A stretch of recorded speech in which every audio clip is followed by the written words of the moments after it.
easy bit of just putting the shoes away. Daisy, are you suntanning? Are you enjoying this glorious spring-like day? Beautiful, isn't it? Good morning, Beachy. How did you sleep last night? Oh, that's a big stretch. Aren't you cute? You want some cuddles? Hello friends and welcome to this week's vlog. Last weekend we attended a Pharaoh Exhibition at the National Gallery of Victoria. If you're in Melbourne or visiting Melbourne until October 6th, I highly encourage you to visit this landmark exhibition that celebrates 3,000 years of ancient Egyptian art and culture through more than 500 objects, including monumental sculptures, architecture, temple statuary, exquisite jewellery, papyrus, coffins, and a rich array of funerary objects. The exhibition unpacks the phenomenon of Pharaoh, those all-powerful kings claiming a divine origin. The exhibition comprises 7 thematic sections that explore the pharaoh's roles and duties, including as the high priest officiating in temples, the head of the country's administration, the leader of the army, and the head of the royal family. The pharaohs were responsible for protecting Egypt against its enemies and ensuring universal order. They ruled the 2 lands, Upper and Lower Egypt, from the first dynasty of roughly 3000 BCE until the Roman conquest in 30 BCE. From imagery on rings, bracelets, and personal treasures to statues and monuments of colossal scale, the pharaohs presented an idealized image of themselves as invincible warriors and fervent worshippers of the gods, who held a unique position as intermediaries between those divine beings and the rest of humanity. Nevertheless, behind these idealized representations, the reality of kingship was much more complex. Not all the pharaohs were male or even Egyptian. Despite the king's supreme status as a ruler over all, Egypt was periodically racked by civil war, conquered by foreign powers, and even ruled by competing kings. Through a carefully curated selection of exceptional objects, Pharaoh explores the realities of mythologies and iconographies of kingship in ancient Egypt. The exhibition is divided into 2 parts, spanning the entirety of the National Gallery's ground levels. Allow a few hours as it can get busy, and I would highly recommend you visit the second part first, especially if you're short on time, as that is the more visually exciting and also bigger, and leave the first section for last. This worked for us, and we were glad we did that, as we didn't realize how much time it would take to get through the second section of the exhibition, and we're left with only half an hour to see the first section. Later that night, we visited a bar in Carlton that has a jazz playing regularly. This is well worth coming to experience. The band was fabulous and it is free. All you need to do is buy a drink at the bar. Non-alcoholic drinks count, but get there early as it does fill up very quickly and it becomes standing room only.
It's not a gaggle, it's a mob of kangaroos.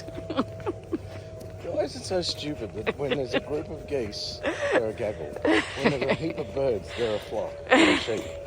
Sheep. What do you call a bird? A bird is I don't know.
think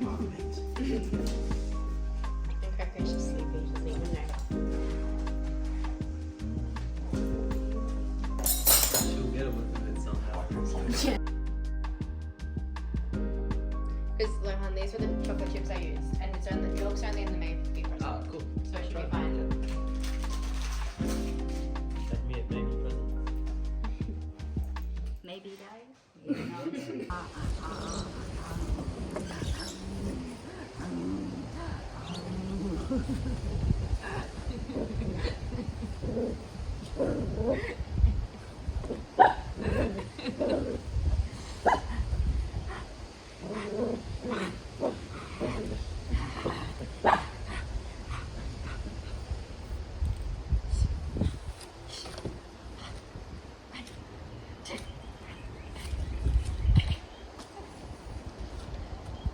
Bring back.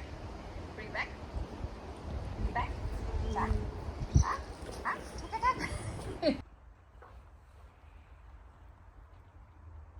Just put on my makeup. Well, I've just showered after exercising this morning and my hair was too weighed down with product. I put in it too much oils and conditioners on Monday, so I needed to wash it again, especially since I've been exercising twice a day now. I walk for half an hour in the morning and then I go to Reformer Pilates at night with my daughter. So it just gets a little bit too limp for my hair, for my liking. So anyway, I washed it and one of you asked me to show you how I use my Dyson to style my hair, and fingers crossed it will turn out today. Sometimes, you know, you have a good hair day, sometimes you don't. So I put on my makeup and I'm loving using the Enco Beauty products at the moment. Actually, before I do that, let me spray some root lifter. I'm just using the Husk Mint Almond Oil Root Thickening Spray. I've had this for a while now and I just use it anytime I feel my hair, even though it's fine, it does, the length makes it feel a little bit heavier, and so it doesn't get as much root lift as it could naturally. So I just put this on and rub it into the roots. Now I know many of you will be hairdressers and will be gasping at what I do with my hair, but anyway, I'm not a hairdresser. What I'm putting into the ends is some Aveda Be Curly Curl Enhancer, because I'm going to be curling my hair with the Dyson, or creating waves with the Dyson, and so this will help and also act as a bit of a protectant. And I also add the Lucetta Biotin and Collagen Heat Protecting Spray. I've been loving this. It hasn't really weighed my hair down, but it does help it. I feel like, well, I actually haven't had my hair cut for 12 months now, well over 12 months now. So considering that, I don't have any split ends. So fingers crossed, whatever I'm doing is working on the health of my hair. Probably the collagen powder that I'm having, probably the products, and the fact that I'm using the Dyson rather than styling my hair with a hot tool like a straightener and using that as a curler. I feel that that has ensured that my hair stays healthier. I find the Dyson is a lot more gentle on my hair strands, and anyway, that's what I'm putting it down to. Anyway, I use the hair drying attachment and dry off my hair. And what I do is I try and lift it as I dry it so that it adds a little bit of volume. Okay, it's about 90% dry. And I take that off, comb any knots out. I just find that it makes it easier. So you can see that my hair does need a bit of a trim because there are dry ends. Okay, and then what I do is I section it off just above my ears all the way back. I don't have a lot of hair, so I find that that's enough for me to be able to work with manageable chunks of hair. Comb it out, and you can see that I do tend to have very frizzy hair. It's sort of wavy, but not quite. So what I do now is I just straighten it out and smooth it out with the curling brush attachment. And then I change out and I start curling it a bit and add the biggest rounding brushes. I can never remember which direction goes where, so it's always trial and error. And what I do is I just pull it through that way. So it creates more of a tighter curl. And no, I don't cool it or anything like that. I'm just too lazy. Then I swap it to the other curler. And I let it drop by itself. And I find that this just gives it a nice, easy wave curl to my hair. Next section, I just went above or at my temples here, and I just went right across the back, and I basically did the same thing. Changed the attachment to the curler again. Take those sections and straighten them a bit. I'm not really too fussy about these sections because they are going to be covered by the top layer. I just straighten them a little bit with the curler and flatten the cuticles a little bit. One thing I hate about this tool is the fact that you do have to keep swapping out all the attachments. But when you don't have a lot of hair, like I do, so I don't have a lot of hair, it doesn't take that long. But if you had a lot more hair than me, then that would be a bit annoying. And now the top end. This is the fringe bit that I will treat differently. And then this is the back section. These are all the old hair that needs to be cut. Very fine. It is damaged, but anyway.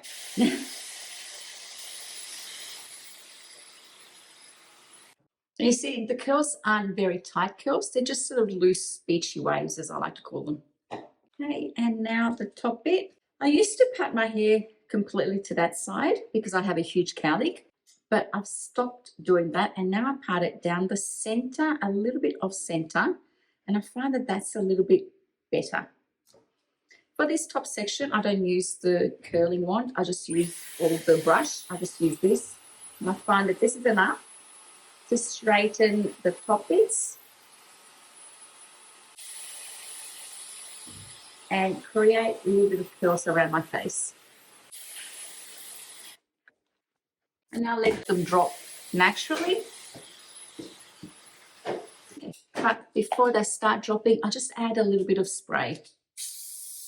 And I'm just using at the moment the Keratin Strength. And I basically just comb out the curls. And once I'm happy with them, then I spritz them so that they stay. And that's it. I don't mind the fact that some curls have already dropped. I actually like that look. I find that I feel like it gives it a more natural look. Like I've just woken up and gotten out of bed like this. Anyway, off to work now. I have a video to edit. And then I don't feel like this week is actually quite turning out the way I had anticipated. I'm feeling like I really want to get into my wardrobe and start tidying it up, but I'm feeling a little bit overwhelmed by the job, the size of the job and the tasks. So I'm just going to break it down and just work on my shoe section and replace the hangers with the shoe rack. So my task now is to go and get my video edited, and then this afternoon I'll work in my wardrobe. Fingers crossed it works like that. I finished editing my video, so now as a reward, I'm cleaning out my shoe cabinet, or closet, or my shoe selection to show you the new setup for my shoes, which includes the shoe stand that I bought from Myer recently. So I'll get that set up. I'll just bring it closer and show you what my current shoe organization looks like. My wardrobe is in severe need of a declutter and reorganization. Last time I did a declutter, I introduced a new system where whenever there was something that wasn't fitting me right, or that I didn't like, or that I wasn't going to be wearing anymore, I would actually put them in this basket here. Well, it worked so well that it's actually overflowing. So this bundle really needs to go to savers or donation bins that are available near me. So that is going to be done. But here is my shoe storage solution at the moment. So I have a wooden rack that I think I bought from Bunnings, which is the last one that I have here. And then above it, I have these hanging shoe storage solutions that I bought from Spotlight probably last year, and they have done me well. They work well. I love how well, I don't love, I like how they work. I've got all my sneakers in there and my summer sandals or flip-flops on that side, but I find that there's a lot of wasted space behind there because they don't go all the way back to the back of the wall. And I also find that they're a little bit visible from this side, and I don't know, I'm thinking that there's a better way of storing my sneakers and my runners in a way that makes better use of the space that I have there. So that's what I'm going to do today. I'm going to bag up all the clothes in that pile, tidy this up, set up the stand, and yeah, reorganize my shoes. Good to start with a little bit of a cleanup. It's amazing how much dust accumulates in odd corners. Let's open this up, okay? That's not quite what I was expecting. I was expecting these to be dirty shelves. Okay, I guess for $25 you can't expect much, can you? Let's have a look at this. Wait, does it have instructions? Better keep those, eh? Okay, so it looks like these rods slide in here.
Now, let me check if my measurements are correct.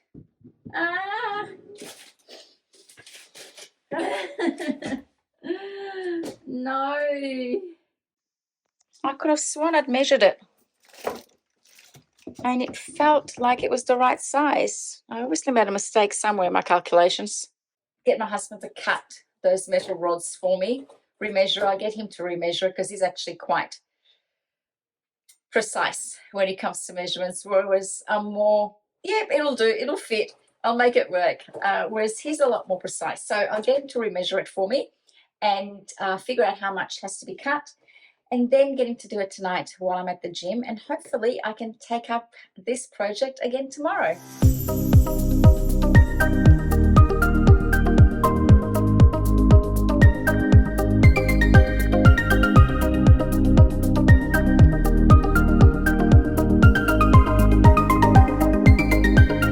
Beautiful job. How easy was that? Not very easy. Not very easy. Thank you. While I was at the gym yesterday, Kevin finished assembling this for me. He felt quite handy. I think my husband just used a little jigsaw that he had to trim them back.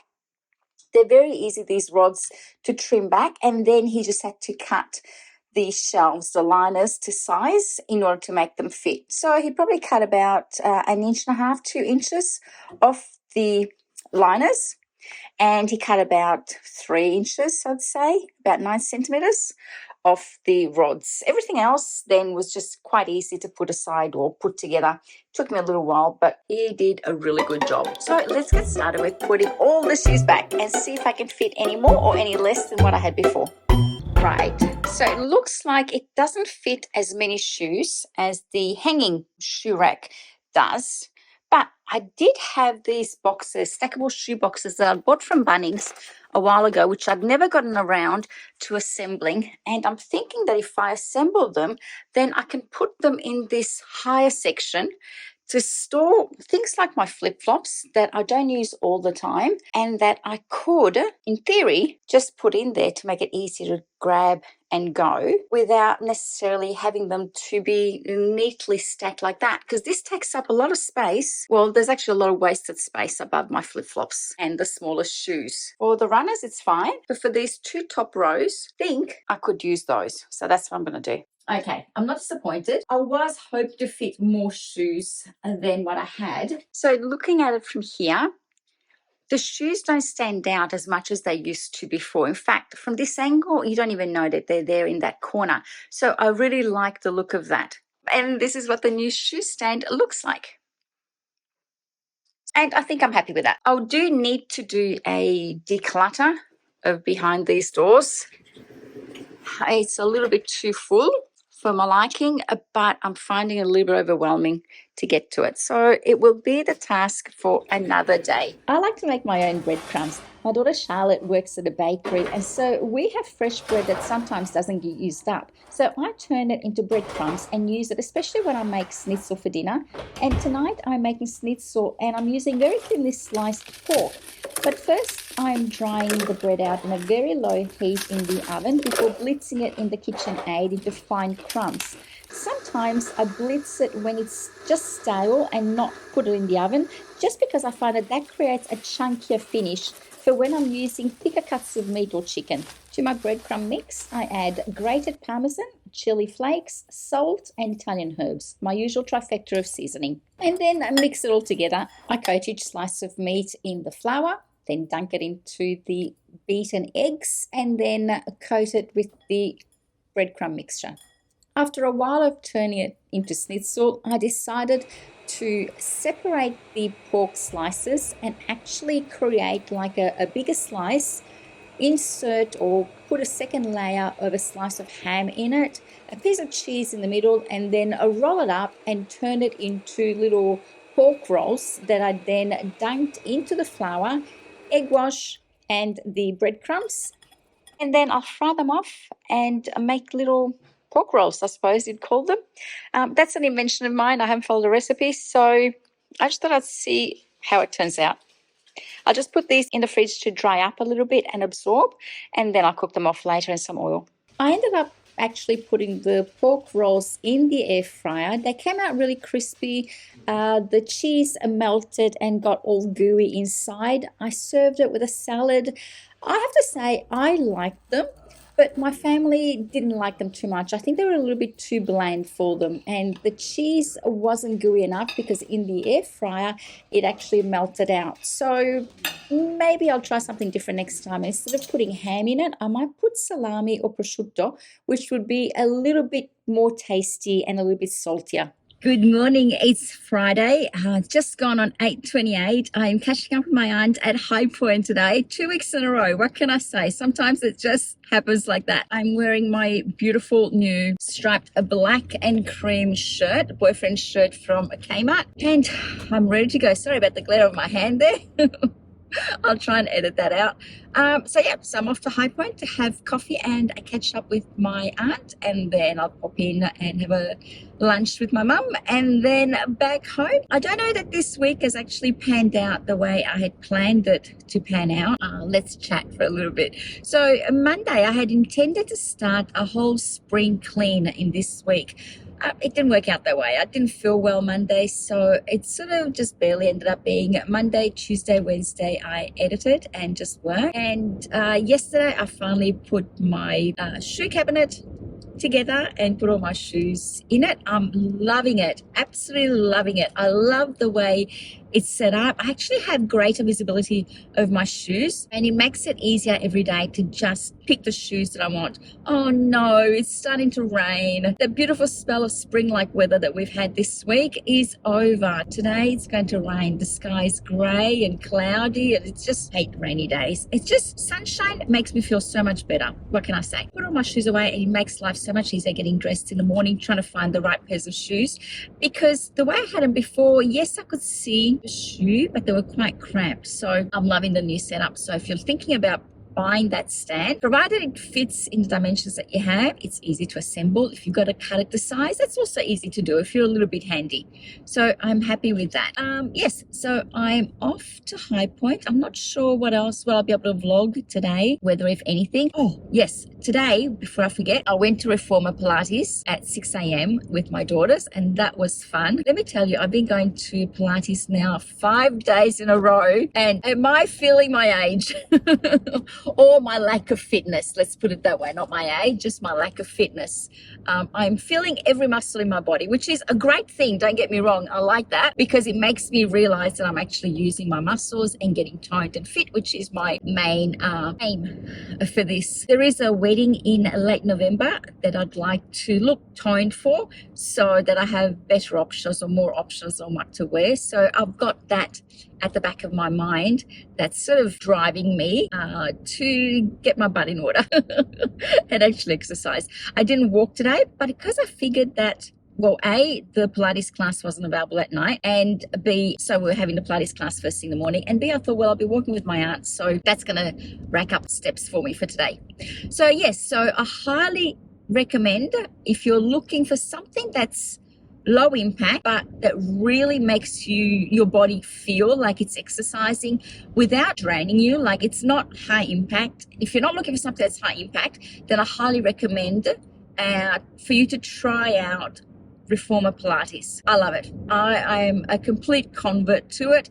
I find it's different to yoga, because yoga is more flow options, whereas Reformer Pilates goes for 45 minutes, so it's not too long for the body, and they do work all different types of muscle groups, and you do feel it after a while, especially if you go every day like I've been doing. It's not something that I will do when we sign up, probably next week. I aim to go maybe 3 times a week to Reformer Pilates. I think that will be sufficient. But yeah, I'm loving it. Highly encourage you, if you're thinking about doing some sort of low impact weight bearing activity, I can thoroughly recommend Reformer Pilates. You don't come out feeling, oh well, the first night I came out feeling really sweaty, but afterwards all the others I haven't really been coming out that way. I come out feeling like my body has worked out, but I haven't felt any DOMS, delayed onset muscle soreness. I haven't felt any of that afterwards, so I'm really happy with it, and I'm hoping that I will stick it out, and I think I will, because I go with my youngest daughter Charlotte. So I find that if you go with a friend or with a family member, you're more likely to stick to a routine. So anyway, I hope you enjoyed this video. Let me know in the comments below what your favorite parts are, and I'll see you next time. Bye.